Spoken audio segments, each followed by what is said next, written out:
ایک منٹ مربی صاحب تیار ہیں؟ مربی صاحب تیار ہیں؟ جی جناب اسید السلام علیکم جی. جزاک اللہ. السلام علیکم. صاحب آپ اناؤنسمنٹ کر دیں تھوڑی سی. ہاں جزاک اللہ. اب ہم اپنی کلاس شروع کرنے سے پہلے ایک چھوٹی سی اناؤنسمنٹ ہے. صدر صاحب کی ہدایت کے مطابق ہم اس کلاس کو انشاءاللہ تعالی ریکارڈ بھی کر رہے ہیں، تو تمام دوستوں کو اس بارے میں ہم پہلے سے بتا دینا چاہتے ہیں کہ اس کلاس کو ہم ریکارڈ کریں گے. جزاکم اللہ. اعوذ باللہ من الشیطان الرجیم، بسم اللہ الرحمن الرحیم. الحمدللہ آج مجلس انصار اللہ نیدرلینڈ کے علمی آن لائن سیشن کے تحت 5واں پروگرام ہے. آج کے پروگرام کا موضوع ہے غلامی اور اسلام. حضرت صلی اللہ علیہ وسلم کا غلاموں کے ساتھ حسن سلوک. شعبہ تعلیم کے تحت ہونے والے اس پروگرام کو آج مشنری انچارج صاحب مکرم و محترم نعیم احمد وڑائی صاحب پیش کریں گے. یہ پروگرام بڑی محنت سے تیار کیا گیا ہے. خدا کرے کہ یہ ہمارے علم میں اضافہ کا موجب ہو اور مجلس انصار اللہ کے اغراض و مقاصد کو پورا کرنے والا ہو. آمین. اب خاکسار محترم مربی صاحب سے درخواست کرتا ہے کہ وہ تشریف لائیں اور اپنی پریزنٹیشن کا آغاز کریں. السلام علیکم ورحمۃ اللہ. اعوذ باللہ من الشیطان الرجیم، بسم اللہ الرحمن الرحیم. والذین یبتغون الکتاب مما ملکت ایمانکم فکاتبوہم ان علمتم فیہم خیرا. غلامی کے مضمون کے حوالے سے یہ مضمون جو ہے، ایک تو اسلام سے جو پہلے غلامی کا تصور ہے اور جو بعد تک ابھی تک بھی چل رہا ہے، وہ تصور ابھی تک ہم یہ نہیں کہہ سکتے کہ ختم ہو گیا. بہرحال انسانی تاریخ کے ساتھ جو غلامی کا تصور ہے وہ چلا آ رہا ہے. اس کی تاریخ ہم کہہ نہیں سکتے کہ ٹھیک ہے، کچھ تاریخی لحاظ سے یہ لکھا جاتا ہے کہ تقریباً 1000 سال پہلے اسلام سے کوئی تاریخی واقعات ملتے ہیں، 1500 سال پہلے.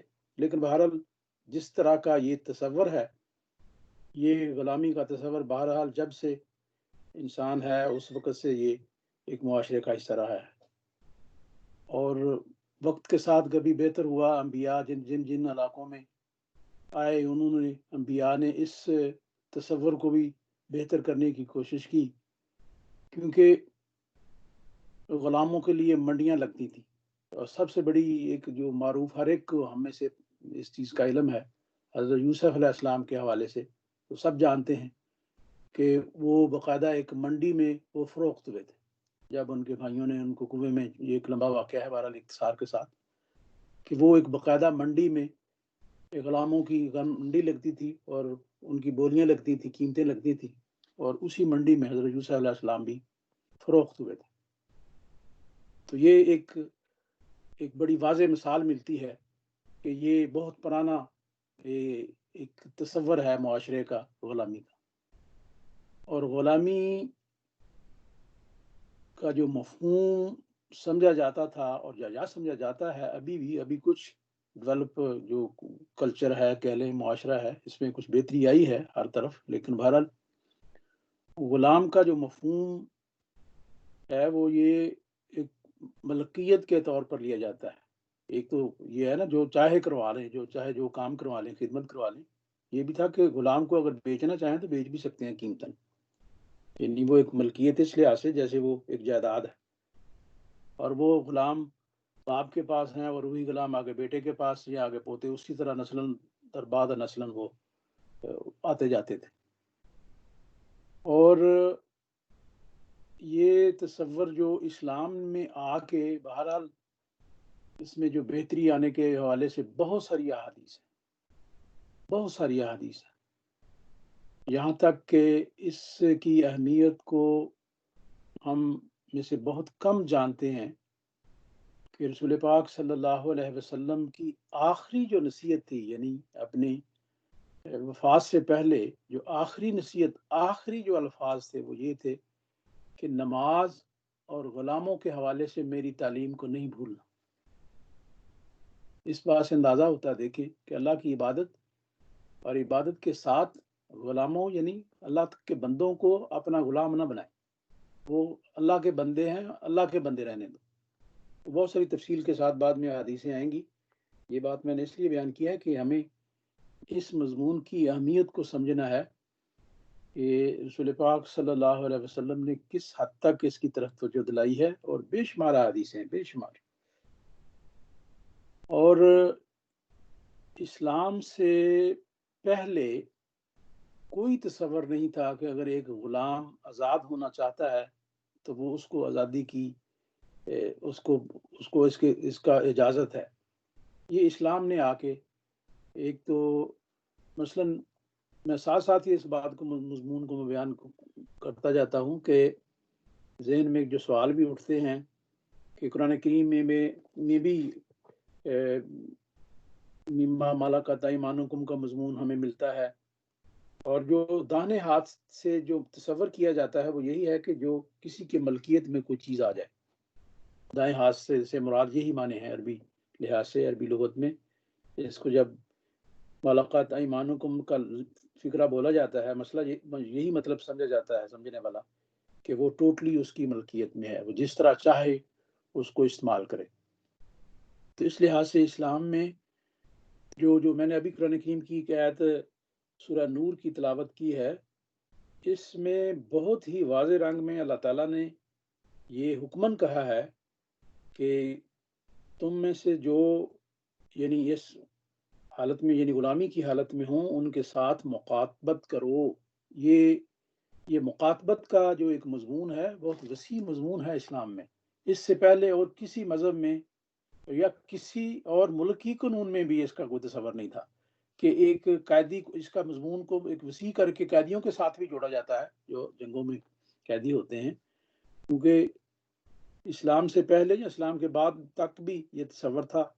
جنگوں میں جو فتح ہوتی تھی، فتح کے ساتھ جو بندے قیدی ہوتے تھے وہ غلام کے طور پر ہی لیے جاتے تھے، اور یہ اللہ تعالیٰ نے واضح حکمن کہا ہے کہ جو مخاطبت کرنا چاہتا ہے اس کے ساتھ مخاطبت کرو۔ یہ عام الفاظ میں اس کے معنی یہ ہے کہ اس کے ساتھ آپ ایک تحریری معاہدہ کریں۔ اگر کوئی آپ کے ساتھ تحریری معاہدہ کرتا ہے کہ میں اس طرح آزادی حاصل کرنا چاہتا ہوں جو میں پیسے نہیں دے سکتا، یا جو کچھ میں آپ کو محنت کر کے اس محنت کے بدلے میں بعد میں جو میں کچھ کمائی کروں گا میں آپ کو پیسے دے دوں گا، اس پر مقاتبت کرو، یہ حکم ہے اللہ تعالیٰ کا۔ اور اس حوالے سے رسول پاک صلی اللہ علیہ وسلم کی بہت ساری حدیثیں ہیں، یہاں تک کہ ایک حدیث ہمیں ملتی ہے کہ خدا تعالیٰ نے یہ وعدہ کیا ہے کہ اگر کوئی ایسا بندہ جو مقاتبت کرتا ہے اس کے کام میں اس کے مال میں مدد کے لیے اللہ تعالیٰ نے اس کا ذمہ لیے ہے۔ یہ ایک حدیث کا مضمون ہمیں ملتا ہے کہ اللہ تعالیٰ اس کی پھر پوری مدد کرتا ہے کہ وہ اپنے جو مقاتبت ہے یعنی تحریری معاہدہ ہے وہ اس کو پورا کرے، یہاں تک جب بھی مضمون ملتا ہے۔ باقی تو بہت ساری باقی بھی حدیثیں ہیں۔ رسول پاک صلی اللہ علیہ وسلم کی ایک حدیث ہمیں ملتی ہے کہ آپ صلی اللہ علیہ وسلم نے فرمایا کہ اگر کوئی غلام کو آزاد کرتا ہے گویا کہ وہ اپنے آپ کو جنت میں اور یعنی دوزخ کی اپنے آپ کو دوزخ کی آگ سے آزاد کرتا ہے۔ تو یہاں تک کہ یہ اور بھی حدیثیں ملتی ہیں، جس میں ایک حدیث ملتی ہے کہ رسول پاک صلی اللہ علیہ وسلم یہاں تک فرمایا کہ اگر سورج گرہن ہوا ہے تو آپ کو اپنے جو غلام ہیں ان کو آزاد کر دینا چاہیے۔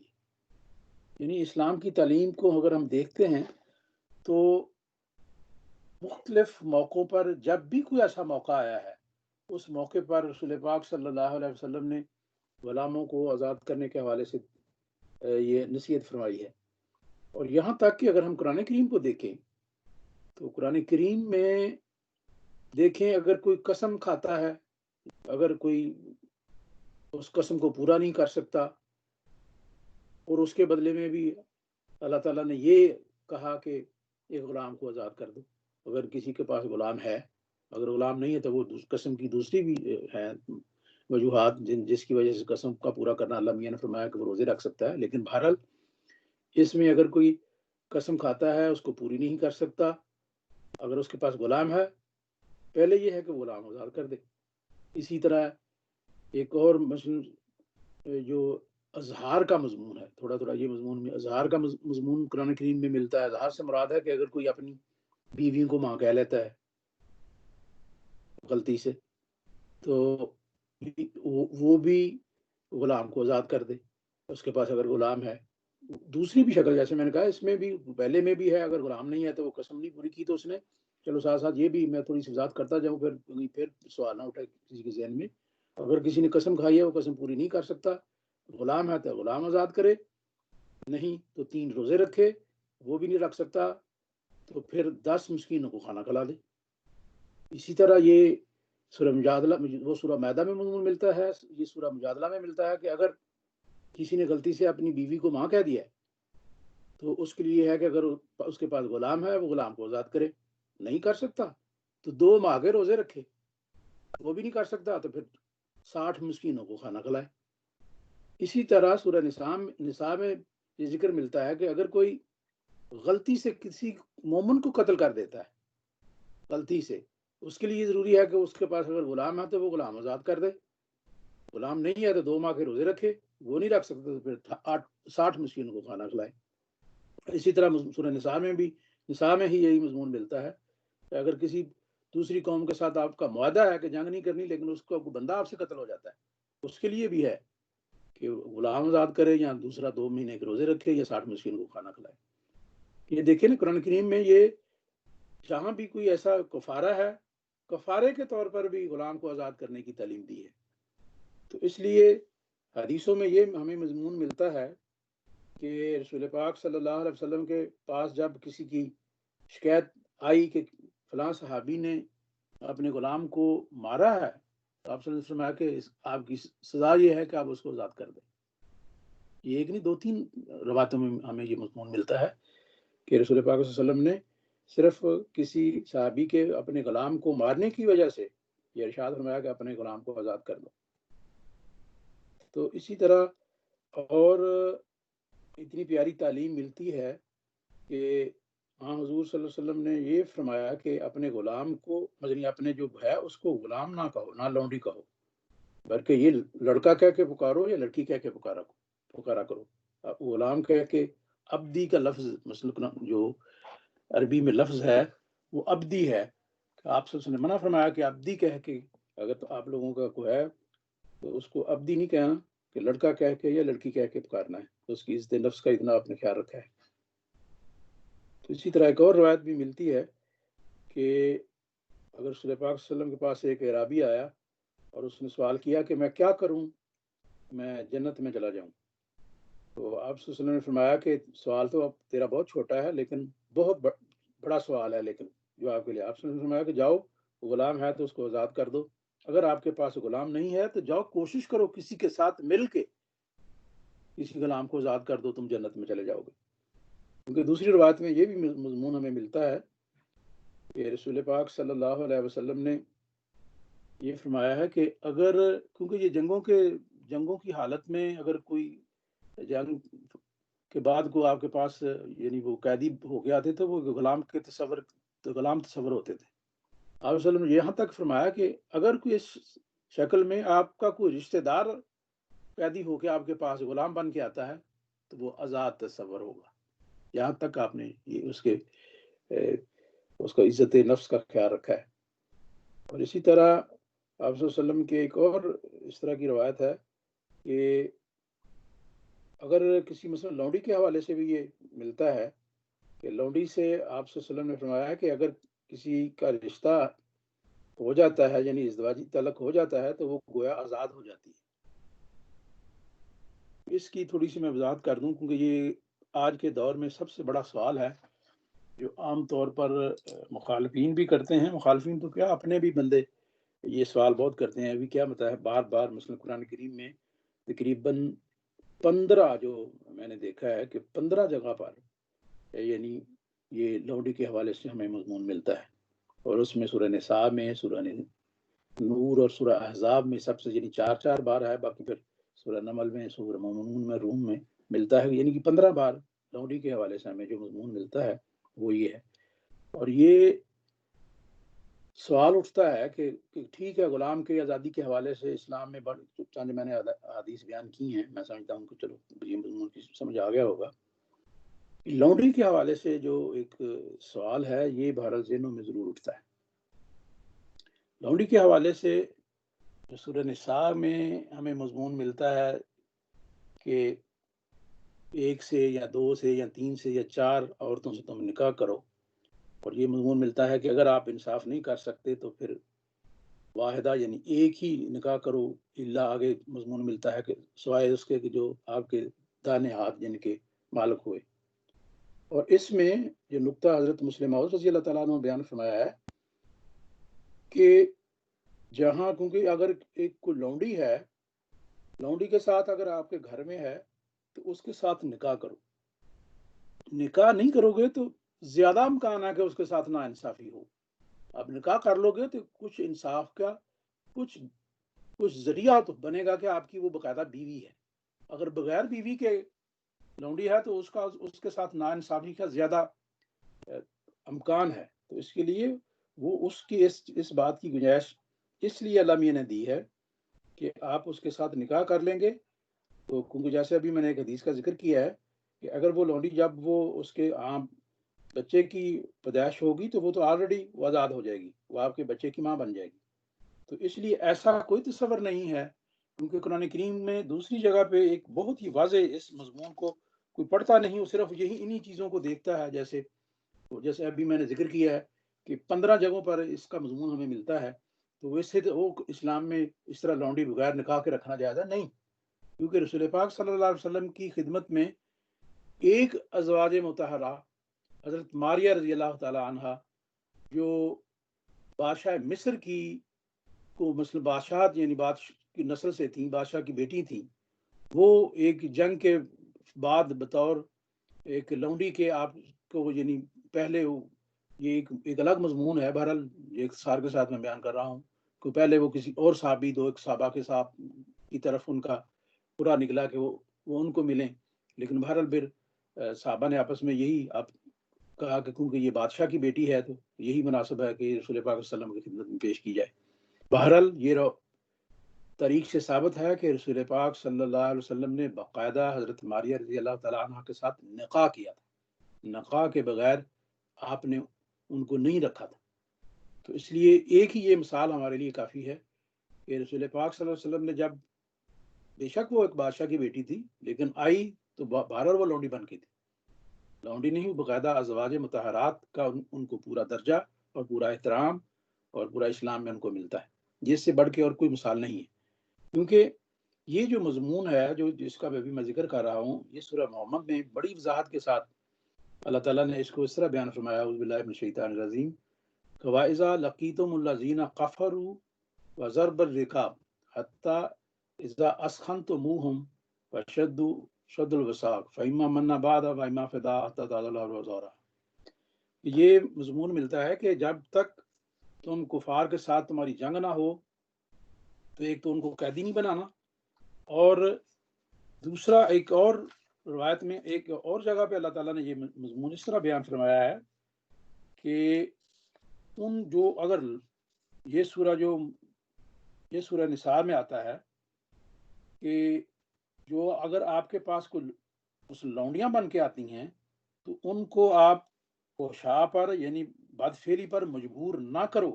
یہ حکمن ہے، اللہ تعالیٰ کا یہ حکم کا مومنوں کو دیا ہے کہ اگر کوئی لونڈی آپ کے پاس بن کے آتی ہے تو اس کو آپ یہ حکمن اللہ تعالیٰ نے فرما دیا کہ آپ اس کو فحشاء پر یعنی بدفعلی پر مجبور نہ کرو. تو اس لیے اس لحاظ سے اس مضمون کو یہ واضح کر دیتی ہیں آیتیں کہ اگر کوئی عورت غلام بن کے آتی ہے تو مومن کا کوئی حق ہی نہیں اللہ تعالیٰ نے دیا کہ اس کو مجبور کرے یعنی بدفعلی پر. تو اس لیے اگر وہ صرف جو مضمون ہے 1 2 3 عورتیں ہیں ان کے ساتھ نکاح کر سکتے ہیں، تو اگر آپ انصاف نہیں پورا کر سکتے تو پھر ایک ہی ٹھیک ہے، سوائے اگر آپ کے پاس لونڈی ہے. اس کا معنی ہی اگر اس آیت کو ذرا غور سے پڑھیں تو اس کا معنی یہ بنتا ہے کہ اس لونڈی کے ساتھ جو اگر آپ کے پاس لونڈی ہے اس کے ساتھ نکاح کریں. اور دوسرا یہ مضمون بعض جو اس حوالے سے بھی اس کو لیتے ہیں کہ لونڈی اللہ تعالیٰ نے 2 ٹوک کیوں نہیں فرما دیا کہ لونڈی رکھنا جائز نہیں، فوری اس کو آزاد کر دیں. اس کی فلسفی مختلف فقہا نے، حضرت مسلم موعود رضی اللہ تعالیٰ عنہ نے بھی اس کی وضاحت بیان فرمائی ہے کہ یہ اسلام کی بہت ہی پر حکمت تعلیم ہے کہ ایک حکم ایسا ہی ہونا تھا جیسے اگر اللہ تعالیٰ کی طرف سے حکم آ جاتا تو مسلمانوں نے تو اسی وقت سب جو جتنے بھی غلام تھے، لونڈیاں تھیں، اسی وقت گھر سے باہر نکال چلو بھی آپ لوگ آزاد ہیں. وہ جاتے کہاں؟ اس طرح شراب کے مٹکوں سے تو وہ کیا نہریں پورے گلیاں میں وہ بہہ گئی تھیں، تو یہ بھی وہ کہاں جاتی اور معاشرے پہ اس کے کیا بد اثرات ہوتے. تو اس کی حکمت یہ اسلامی تعلیم میں ہے کہ ان کو ایک پروسیس کے تحت ان کو آزادی ملی. اور حقیقت میں تو اب تک وہ اس کا جو وہ تصور تھا غلامی کا جو اسلام سے پہلے، وہ تو نہیں رہا. ٹھیک ہے، اس کے کچھ ابھی بھی اثرات تو ہیں. یہ اعتراض بھی بعض دفعہ ہو جاتا ہے کہ اب اسلامی ملکوں میں تو کم از کم وہ نہیں ہونا چاہیے. بہرحال وہ تو تصور نہیں جو اس وقت تصور تھا. بہرحال ابھی اس کی برائیاں ہیں. اس کا جواب تو ہم یہ دیتے ہیں کہ بات تو یہ ہے کہ اس وقت کون سا ملک ہے جس میں اسلامی حقیقی حکومت ہے. اگر وہی نہیں ہے، حقیقی اسلامی حکومت ہی نہیں ہے، تو پھر اس کے کچھ نہ کچھ اثرات تو ہو سکتے ہیں. ہاں یہ دیکھیں کہ حضرت عمر رضی اللہ تعالیٰ عنہ کے دور کی تو واضح مثالیں ملتی ہیں نا. باقی بعد میں بھی تاریخی، لیکن حضرت عمر رضی اللہ تعالیٰ عنہ کے دور کی تو تاریخ میں کا حصہ ہے کہ حضرت عمر رضی اللہ تعالیٰ عنہ خود ہفتے میں 2 دن باہر دوسرے علاقوں میں جاتے تھے اور باقاعدہ اس بات کا جائزہ لیتے تھے کہ غلاموں کے ساتھ کوئی سختی تو نہیں ہو رہی.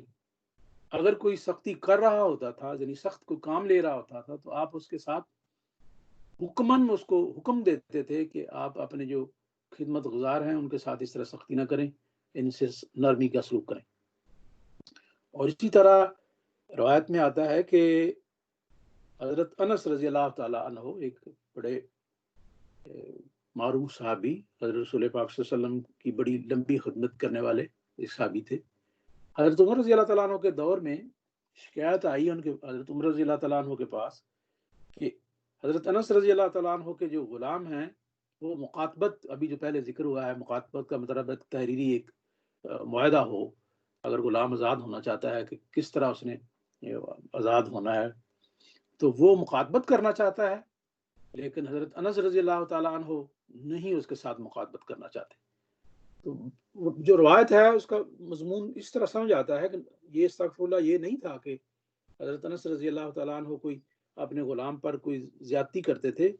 وہ اس کا پس منظر یہ ہے، میں اس لیے وضاحت اس لیے کہہ رہا ہوں کہ بعض کے ذہن میں یہ نہ سوال آ جائے، کیونکہ حضرت انس رضی اللہ تعالیٰ عنہ ایک بہت جید صحابی تھے، تو وہ انہوں نے ایسا کیوں کیا.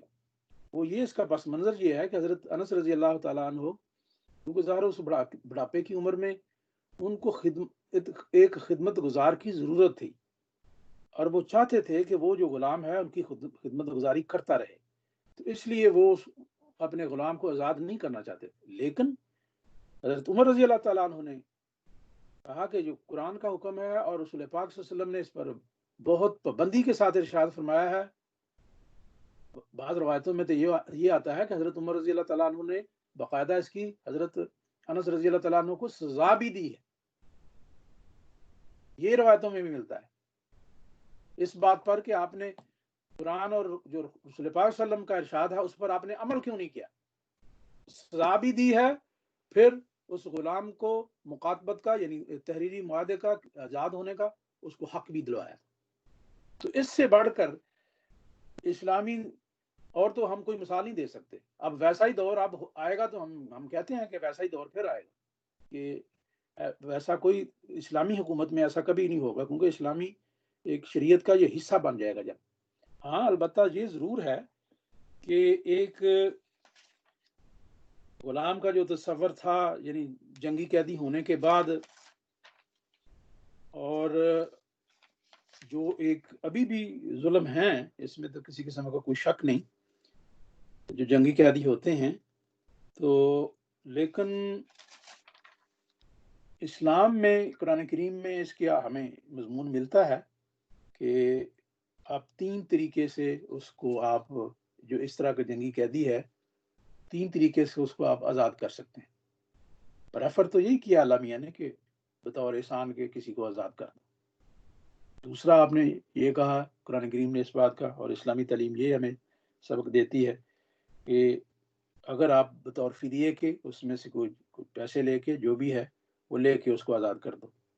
اور تیسرا، اگر اس کا کوئی ہنرمند ہے اس کے ہنر سے کوئی فائدہ اٹھا کے اس کو آزاد کر دو، جیسا کہ رسول پاک صلی اللہ علیہ وسلم کے دور میں اگر کوئی قیدی پڑھنا لکھنا جانتا تھا تو آپ صلی اللہ علیہ وسلم نے فرمایا کہ آپ ہمارے صحابہ کو لکھنا پڑھنا سکھا دو اور آزاد ہو جاؤ۔ تو یہ مثال ہمیں ملتی ہے رسول پاک صلی اللہ علیہ وسلم کی سیرت سے۔ تو اس لیے یہ 3 طریقے اسلام نے ہمیں واضح فرمائے ہیں، اور ان کے ساتھ سلوک کے حوالے سے بے شمار حدیثیں ہیں غلاموں کے ساتھ یا آپ کی خدمت گزار کرنے والوں کے ساتھ، جو حدیثیں ہیں واضح حدیثیں ہیں، بہت واضح حدیثیں ہیں کہ رسول پاک صلی اللہ علیہ وسلم نے فرمایا کہ جو خود کھاؤ وہی ان کو کھلاؤ، جو خود پہنو وہی ان کو پہناؤ۔ اور اس حدیث کی روشنی میں بڑے مزیدار ہمیں واقعات بھی ملتے ہیں اسلامی تاریخ کا جو حصہ ہے۔ مثلا ایک دفعہ ایک صحابی اپنے غلام کے ساتھ جا رہے تھے، تو دونوں نے کرتا اور رنگ کا پہنا ہوا تھا، تو تہمد اور رنگ کا پہنا ہوا تھا۔ تو ایک دوسرا ایک صحابی کے بیٹے تھے تبع تابی، وہ انہوں نے پوچھا کہ چچا یہ کیا آپ نے کیا ہے؟ یا اس کو آپ کرتا اور اسی طرح کا تہمد بنا دیتے، یا خود اسی طرح کا کرتا اور تہمد بنا لیتے، یہ کیا کرتے کا رنگ اور ہے تہمد کا رنگ اور ہے۔ اس نے کہا کہ بیٹے تو نہیں جانتا جو رسول پاک صلی اللہ علیہ وسلم سے ہم نے سنا ہے۔ آپ صلی اللہ علیہ وسلم نے فرمایا کہ جو کھاؤ وہی ان کو کھلاؤ، وہ جو پہنو اسی طرح کو ان کو پہنو۔ تو اس لیے بھائی جیسا کرتا میں نے اپنا لیا ہے ویسا ہی کرتا اس کا، جیسا تہمد میں اپنا لے۔ یہ روایت جو ہے نا، وہ تہمد کرتا جو قیمتی تھا، تہمد ذرا ہلکی کوالٹی کا تھا، تو وہ لازمی بات ہے کہ وہ ویسا، اگر جیسا وہ اپنا کرتا لیتا ہے ویسی کوالٹی کا تہمد لیتا تو وہ دوسرا کوالٹی وائز ڈاؤن ہو جانا تھا۔ یہ اس کی میں وضاحت بھی کر رہا ہوں۔ روایت کو جب پڑھتے ہیں نا اور اس روایت کی فلاسفی کو سمجھ کر اگر ہم پڑھیں تو پھر ایسے مضمون ہم بھولتے بھی نہیں ہیں۔ تو ان صحابی نے اس بات کو مد نظر رکھتے ہوئے کہ کوالٹی بھی ایک رہے، رنگ بھی ایک رہے، کرتا بھی اسی کوالٹی کا اسی رنگ کا، غلام کا اسی کا اپنا، اور جو تہمد تھا ذرا لو کوالٹی کا تہمد اپنا بھی، رنگ بھی وہ اور وہی کوالٹی۔ تو یہاں تک، اور حضرت علی رضی اللہ تعالیٰ عنہ کے حوالے سے بھی آتا ہے کہ ایک دفعہ آپ اسی طرح ایک بڑا قیمتی قسم کا ایک سٹف، ایک کپڑا انہوں نے خریدا، تو اسی طرح کا ایک اور دکاندار کو کہا کہ ایک اور دو مجھے۔ تو دکاندار نے کہا کہ یہ تو پہلے بڑا قیمتی ہے، آپ جو آپ اپنے لیے خرید رہے ہیں، تو دوسرا قیمتی خرید کے آپ نے کس کو دینا؟ آپ نے کہا کہ میں نے اپنے غلام کو دینا۔ یہ روایتیں آتی ہیں، ملتی ہیں ہمیں۔ تو اس لیے ان کے غلاموں کے ساتھ جو سلوک کا تعلق ہے، اس سے بڑھ کر اور کیا ہو سکتا ہے؟ تو ہم آج کے دور میں بھی ہم تو یہی کہتے ہیں نا، ہم تو مثال دے سکتے ہیں حضرت مسیح موعود علیہ الصلوۃ والسلام کی، کیونکہ واقعہ ملتا ہے نا ہمیں ایک بکریاں چرانے والے کا بھی اس کو جو ضرورت تھی اسی وقت دے دی، اور وہ ایک آپ کی جو خادمہ تھی، اور خادمہ ظاہر جو ایک ضرورت مند ہوتی ہیں، جس طرح عام طور پر ہمارے خاص طور پر گھروں میں ہوتا ہے کہ جو آپ گھروں میں کام کرتی ہیں وہ چھوٹی موٹی چیزیں اپنی ضرورت کی لے جاتی ہیں گھر سے اٹھا کے بغیر بتائے۔ تو روایت یہ ایک آتا ہے کہ ذرا کچن سے چاول کم ہونے شروع ہو گئے، تو ظاہر گھر والوں کو جو دوسرے بھی ساتھ تھے انہوں نے اس کو باقاعدہ دیکھ کے تو پکڑ لیا اس بیچاری کو، تو گھر میں ایک شور اٹھ گیا کہ وہ چور ہے، وہ چور ہے۔ جب حضرت مسیح موعود علیہ الصلوۃ والسلام کو جب پتہ چلا تو یہ واقعہ آپ نے بہت ہی محبت اور نرمی اور شفقت سے فرمایا کہ وہ ضرورت مند ہے اور دے دیں۔ تو یہ آج بھی واقعات ملتے ہیں جو خدا والے بندے ہیں ان کی زندگیوں کے۔ تو یہ چیزیں اگر کہیں بھی موقع ملتا ہے تو وہ دوسری جو روایت ہے کہ اگر کوئی آپ نے مزدور کام کرنے کے لیے آپ نے ہائر کیا ہے کہ اس کے پسینہ خشک ہونے سے پہلے اس کی مزدوری دے. تو یہ جو ساری چیزیں ہیں، یہ چیزیں ہمیں اس بات کو اس طرف توجہ دلاتی ہیں کہ کس طرح اسلامی جو تعلیم ہے خوبصورت ہے اگر کوئی اس پر عمل کرنا چاہے تو کیونکہ ایک بہت پیارا نقطہ بھی حضرت مسلم موعود رضی اللہ تعالیٰ عنہ نے بھی بیان فرمایا ہے. کیونکہ فق کو قرآن کریم میں جیسے بات ہو رہی تھی نا کہ حکمن لونڈی ہے یا غلام ہے اس کو فوری آزاد کر دیں، جیسے پہلے میں نے بات ہوئی جیسے شراب کی ممانعت ہوئی تو صحابہ نے مٹکے توڑ دیے. اس طرح کا مضمون کیوں نہیں ہے؟ لیکن یہ جو سورہ بلد میں مضمون ہمیں ملتا ہے فق و رقابہ، فق و رقابہ یعنی گردن کا آزاد کرنا، یہ ایک لحاظ سے یہ کہہ سکتے ہیں کہ ایک جو سنٹینس کہتے ہیں نا ڈائریکٹ ان ڈائریکٹ، جب ہم یہ گرامر کا جب جاتے ہیں یہ ڈائریکٹ حکم نہیں ہے لیکن انڈائریکٹ حکم ہی ہے کہ اگر کسی کے پاس کوئی غلام ہے آزاد کرو اس کو. لیکن اس میں مضمون ہمیں ملتا ہے کہ ڈائریکٹ انڈائریکٹ کی جیسے میں نے بات کی ہے اس فق و رقابہ سورہ بلد کی یہ جو آیت ہے کہ اس میں دیکھ کے ذرا یہ نہیں کہ ہاں بھائی بس میرے پاس غلام ہے میں آزاد کر دوں. اس کو دوسری آیت کے ساتھ جو ویسے پہلے میں نے بیان کی ہے مخاطبت والی کہ اور حدیث بھی ہے رسول اللہ صلی اللہ علیہ وسلم نے فرمایا کہ اگر اس میں خیر دیکھو، حدیث کا یہی مفہوم ہے کہ اس میں خیر دیکھو تو اس کے ساتھ مکاتبت کرو. اور اس حدیث کی تشریح یہی جو قرآن کریم اور اس حدیث کو ملا کے ہم دیکھیں تو یہی اس کا مضمون ثابت ہوتا ہے کہ اس میں ممکن ہے بعض بیچارہ کوئی ایسے ہو سکتے ہیں ان کو آزاد کریں تو وہ ضائع نہ ہو جائیں. اس مسلم معاشرے کی جو بعد برائیوں والا کوئی حصے ہیں اس کا حصہ نہ بن جائیں. اس میں ہاں اگر آپ خیر دیکھتے ہیں تو اس کو آزاد کرو، یہ حکم ہے. اگر اس میں کوئی بھلائی یا خیر آپ کو محسوس ہوتا ہے تو پھر نہ کریں آزاد، اس کو اپنے پاس رکھیں. لیکن اس کی ضرورتوں کا، اس کی عزت نفس کا دوسرا مضمون ہے جو ابھی میں بیان کر رہا تھا کہ اس کے ساتھ ویسا ہی سلوک رکھو جیسا کہ آپ نے اپنے بچوں کے ساتھ سلوک رکھتے ہیں.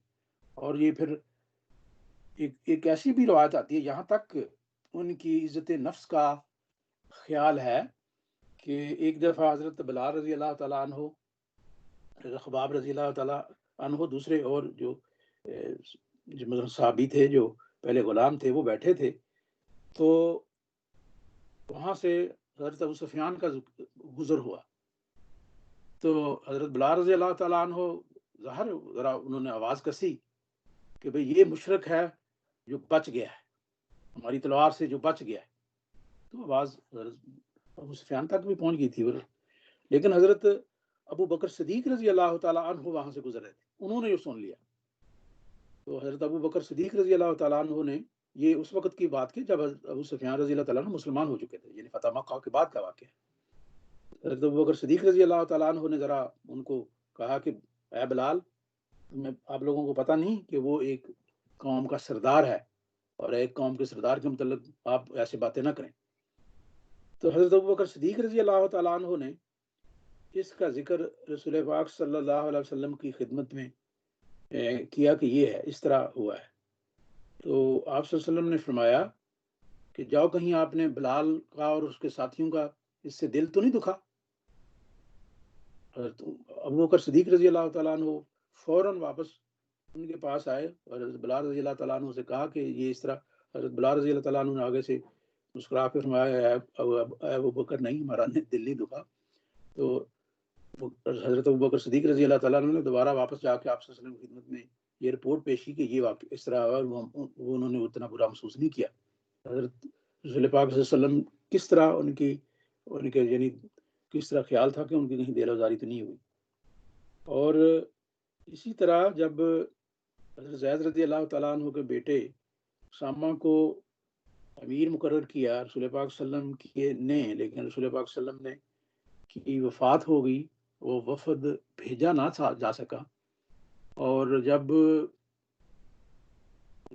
پہلی خلافت یعنی خلافت اولا حضرت ابو بکر صدیق رضی اللہ تعالیٰ عنہ کے دور میں یہ بات اٹھی، بعد نے یہ سوال بھی اٹھا دیا کہ وہ ایک غلام کا بیٹا ہے اور یہ کس طرح دوسروں کا یہ امیر بن سکتا ہے. تو بہرحال اس وقت حضرت ابو بکر صدیق رضی اللہ تعالیٰ عنہ نے بڑی سختی کے ساتھ اس بات کو بیان فرمایا. ایک تو یہ کہ جس